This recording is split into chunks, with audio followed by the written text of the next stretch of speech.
So good morning. Trespassing allowed. I still get people asking me, John, why trespassing allowed? And I tell people there's a lot of different reasons, but one of the things I have found throughout my life is that I enjoy very much looking at the norm and then saying, hey, what would it be like to do the exact opposite of normal? Okay, normal is good. It's some people like being normal, but there's others of us out here that kind of feel like, you know what, sometimes normal is just boring. And so for me, throughout my life, I take normal, say what would be the opposite of this, and then go for it. And today I'm going to share probably one of my most memorable and maybe my most successful moments when that happened. I've told you, trespassing allowed is so different because everybody else talks about no trespassing, no trespassing. There's no trespassing. There's so few signs out there that says trespassing allowed. That's the quick and easy. But here is an opportunity that I had at the age of 30. Yes, you probably may or may not realize this. Today is my birthday. Valentino, not necessarily, but being born on Valentine's Day is pretty cool. Just remember that if you're born on Valentine's Day, though, and you're married to some, amazing person or whatever, even though it's your birthday, because it's Valentine's Day, I still have to acknowledge that she is just as important today as I am. 30 years ago, about 6 months before my birthday, I am invited to a surprise birthday party. And it was like most surprise birthday parties where you get there early, you hide somewhere, and you wait for the birthday person to show up so you can yell surprise. Just so happened that in this particular situation, we were all waiting underneath these steps as we were kind of hiding there for the guest of honor to show up. And as we were sitting, standing, leaning, just about everything, because there was a lot of us and the stairway was not that large, we were talking and laughing and wondering when the person was going to get there. And the longer we waited, the more we were giggling and talking and this and that. And yes, because it was a birthday party, there was probably a couple drinks going around. I suddenly had a thought. And that thought was this. You know what? We've been here for about 15 minutes waiting for the guest of honor. Is it possible, could it be possible that maybe we are the ones to be surprised? And then it hit me. Sure enough, 4 minutes later, our guest of honor shows up. He walks through the door with his girlfriend, and we all yell surprise, and we carry on as we always would do, and as most people do at a surprise birthday party. However, for me, the seed was planted. That seed of, wait a second, what would an opposite surprise birthday party look like? Anybody can get together with a group of people and surprise the birthday boy or the birthday girl or whoever. But could a few people with an outlandish idea, could we pull off the surprise birthday party of the century? Now, Again, I'm pretty sure this isn't the first time in the history of the world this has ever happened. But I will say that as I researched it later and I've asked other people, everyone has said the same thing. John, I've never heard of anything like that in my life. So let's start from there. There's a couple different ways to tell this story, but I think the most effective is pretend you are in the crowd, about 150 of you, waiting for John on his 30th birthday party to yell surprise and get excited and all of that. Okay? So it's February. It's John's 30th birthday party.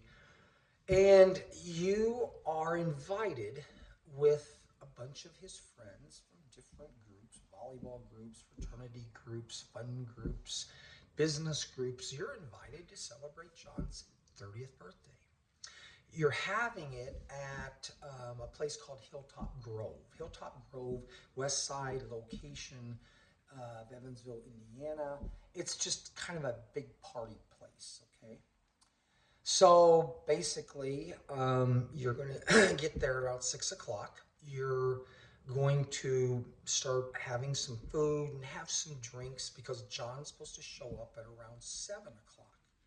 John's been told that a couple of his friends are going to pick him up and they're going to bring him to like a poker game.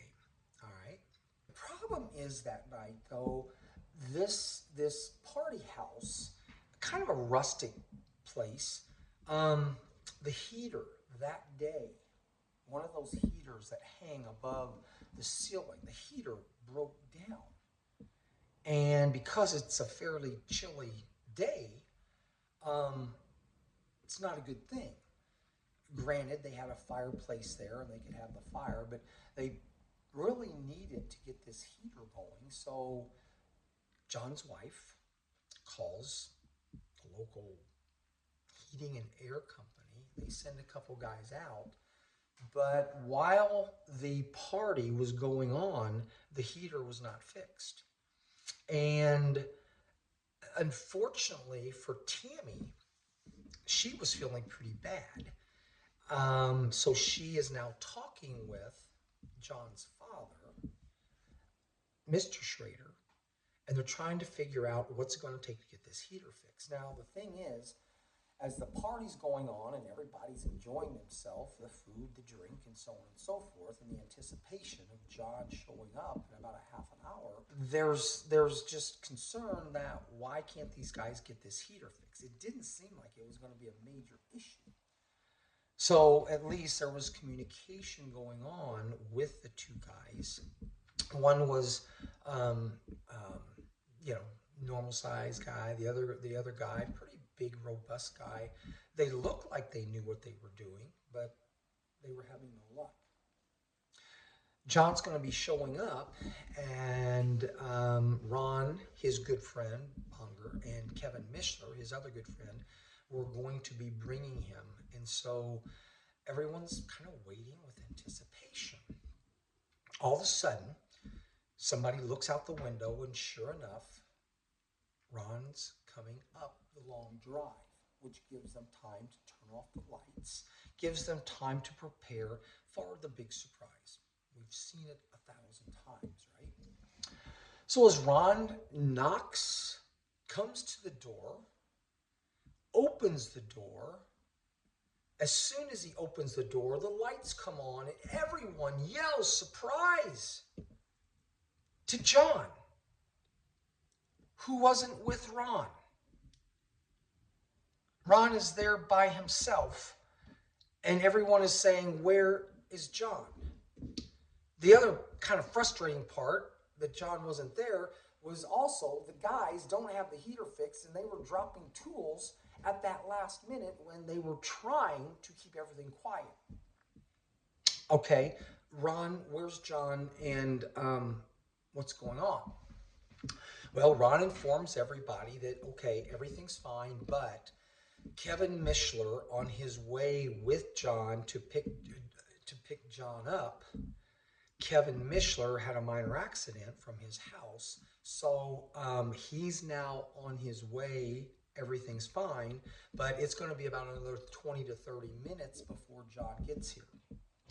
So everybody looks at each other, a little surprised, but you know what? This is John.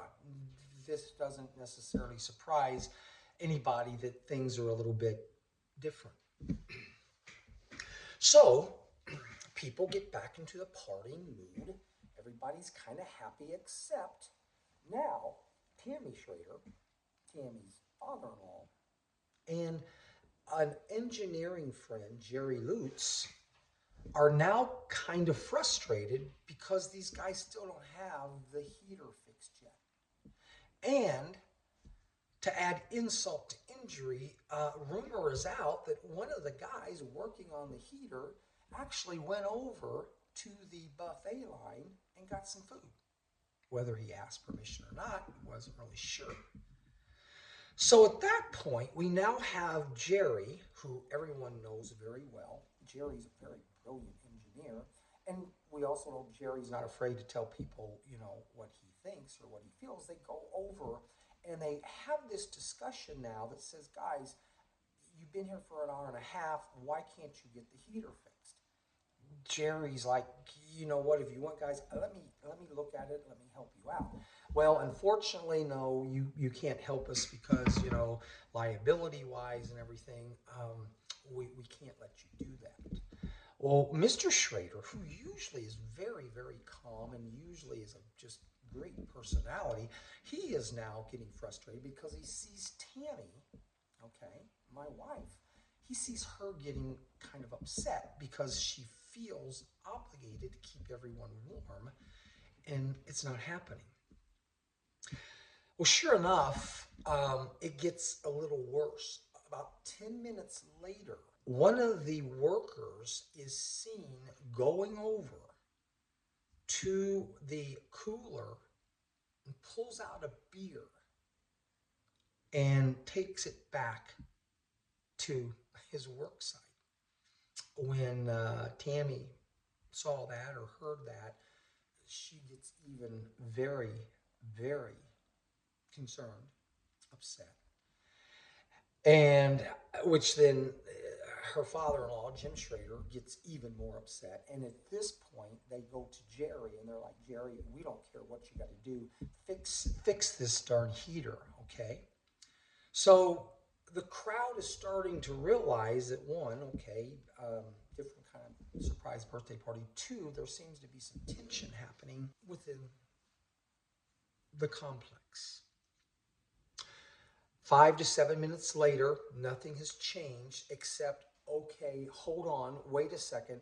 We see Kevin. Kevin is now coming up the lane. Everyone, get in your places.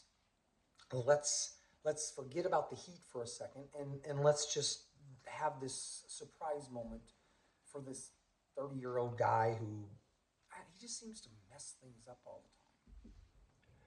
So sure enough, doors are closed, lights goes off, silence, quiet, everyone's quiet. No, not everyone's quiet. The two guys fixing are supposed to be fixing. They're now complaining that with the lights out, they can't see the heater very well. They're dropping their tools. And there's like 5 or 6 people all in the crowd that are saying, shh, would you guys shut up? Well, they try, but they don't. But all of a sudden, Kevin comes, opens the door, the lights come on, everyone yells, surprise, surprise, surprise. Kevin is standing there by himself.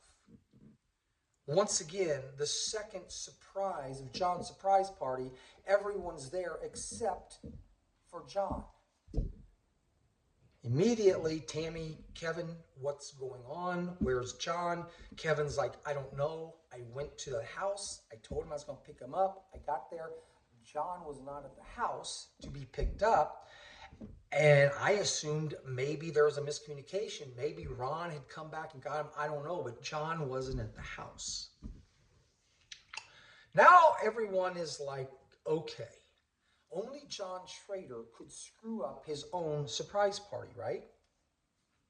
So immediately Tammy gets on the phone, which back then, 19, what, 90? You didn't have your quick dials.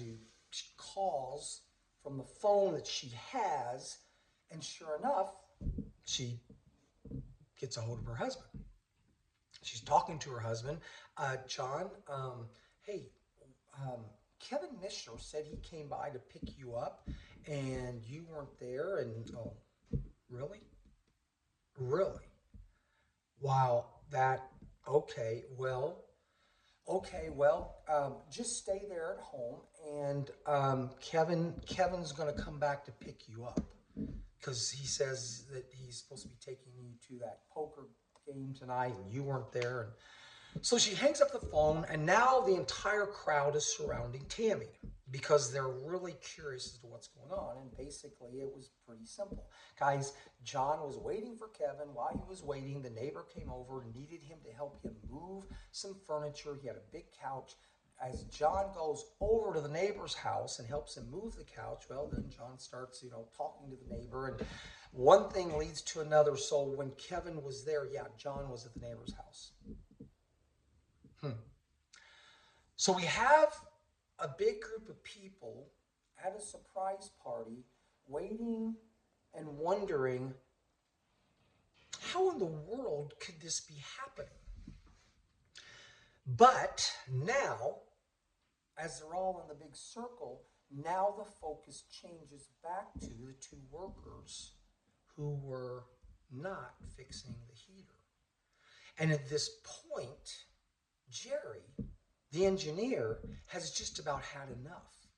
So he is now talking to what we thought was kind of the leader of the AC DC group. There was only two of them, but he's talking to him, and he's not talking in a very good manner. And at this time, the other gentleman, he's kind of pissed off at the whole situation too. So here we now have Jerry and the repairman kind of going at it verbally, okay? Nothing physical yet. Until the next thing we know, the other repairman, big guy, comes up to Jerry and basically says to him, listen, man, you don't talk to my coworker that way. Well, Jerry was like, look, you idiot, I can tell you this. A normal group of guys could have that heater fixed a long time ago. You guys have really frustrated everybody here. Everybody's still cold. And with that, the repairman gets a little upset. So he pushes Jerry in the chest with his fingers, like, you're not going to talk to me that way. Well, Jerry, yes, I am going to talk to you this way because you've pissed off everybody here. Tammy's about crying. Her father is beside himself. And with that, Jerry gets so mad, he takes both of his hands, he pushes the guy pretty hard. The big guy backs up, stumbles. Next thing you know, he hits his head on the concrete floor, knocks himself out.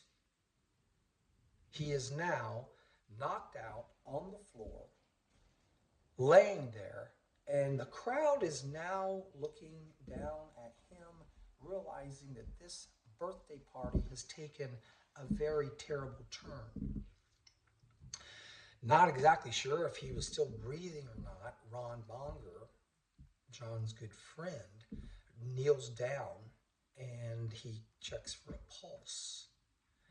And as he checks for a pulse, he then kind of puts his hand under the head of this repairman and he says, oh my God, I think we have just seen a Schrader. With that, The man raises up, takes the wig off of his head, and John Schrader now says to 150 people, surprise! He says it to all of these people who are looking at him with facial expressions that are indescribable. People are looking and they're looking at each other and they're looking back and they're looking over and they're looking through as John begins to wipe some of the makeup off of his face and begins to take large parts of his costume away. And they now realize that the surprise party for John Schrader had turned into an opposite surprise party where now 150 people have been surprised. And he says, let's let the party begin. And with that, the other repair guy goes over, flips a switch, the heater comes on, and everyone there just had to have a drink first. This is what you call a reverse surprise party. This was my way of taking that seed that was planted 6 months earlier and see if, hey, could we pull off a fairly unique, different kind of surprise? How did you do it? How in the world could you be there, John, as one of the repair guys and no one knew about it? Well, luckily, a local theater group who did a fantastic job of turning me into about a 300-pound guy with long curly hair, makeup that no one could tell. It was so well done that I remember going right next to my sisters as I'm filling my plate up and grabbing the beer, and they had no idea it was me. Here's what it took to pull this off, okay? 7 important people to pull this off. I had to first find an individual who could play the part of the repairman that no one in Evansville would know. 150 people, it's hard to find somebody that would absolutely, positively not be known by anyone. So we had to go to Knoxville, Kentucky, where my friend Kevin Mishler, who was, yes, part of the group because he was the one that faked the second entry. We had to have my father play his part that he did extremely well because Jim Schrader really doesn't get upset with much, but his emotion that night got everybody's emotions a little high and helped with the Jerry Lutz person. Jerry Lutz played the part perfectly. He was the person that everybody knew when Jerry gets mad, he's going to tell you how he feels. And when Jerry was able to play with my wife in a comical way, and Jerry and Tammy and my dad were able to keep the crowd buzzing about how frustrated they were that this heater wasn't working, it all played well into the ruse that was being created. Ron, obviously, he needed to be part of the group because he was the first person who could come up and start the whole idea of where in the heck is John in the first place. The other person was my mom, Mrs. Schrader. She just had to know about it. But everyone else in that place were just part of an amazing play. And yes, we practiced one time. We prepared ourselves. We realized that, you know what, if something went wrong and we didn't get to pull off the surprise of the century with John rising up and surprising everyone else instead, it was going to be looked at kind of weird. So, if you ever want to have a great surprise party and you want to do it in a different way, I'm now giving you permission. And in fact, I'm hoping that a few of you out there listening to this may someday just want to pull off your own surprise party that can shock and awe everyone that's there. However, a few warnings. There will be and can be retribution when you shock the world the way we did. I'll never forget, my one sister-in-law says, so let me get this straight, John. You were filling out your own surprise birthday cards and sending them out with Tammy. Yes, yes, yes, I was. The retribution that occurred, which will be part two to this story, was a large group of my friends who thought it was so funny they wanted to do something different for me and my wife. Chapter two to the Great Surprise Party, I'll share in our next podcast, and it was amazing, and I still laugh at it today. And number two, once you do a reverse surprise party, you can never have another surprise party. No one will ever come to another John Schrader surprise party as long as he lives. Yeah, so do this one time. It's only going to work for you one time. But it's something that 150 people and more, they're still talking about it almost 35 years later. It would be interesting if you ever got to interview the 150 people that were there. It would be really interesting to hear what was going through their mind when I came off the floor and yelled surprise.